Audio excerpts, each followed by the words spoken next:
আপনারা আজকে সোশ্যাল মিডিয়ার মাধ্যমে শুনছেন, সকলের কাছে আমার করজোড়ে নিবেদন আবেদন থাকবে, আপনারা নামাজ ছেড়ে দেবেন না।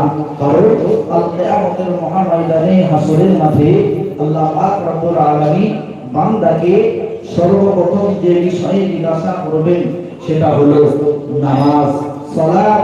সালাত আমরা যখন মারা যাব, মৃত্যুবরণ করব, কবরে যাওয়ার পরপরই আমাদের এই নামাজের বিষয়ে জিজ্ঞাসা করা হবে।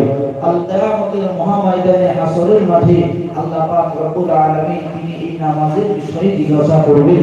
এবং যারা পৃথিবীর জমিনে সালাত আদায় করেছিল, নামাজ আদায় করেছিল, আল্লাহ পাক রব্বুল আলামিন ওই সমস্ত বান্দা বান্দীদেরকে ডেকে বলবেন, হে আমার বান্দারা বলো, হে আমার বান্দীরা তোমরা বলো, তোমরা কি নামাজ আদায় করেছিলে?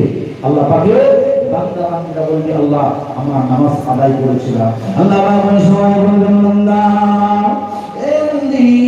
আমি আল্লাহ তোমাকে নামাজ পড়ার হুকুম দিয়েছিলাম, তুমি নামাজ আদায় করবে বান্দা, তবে আমি কিয়ামতের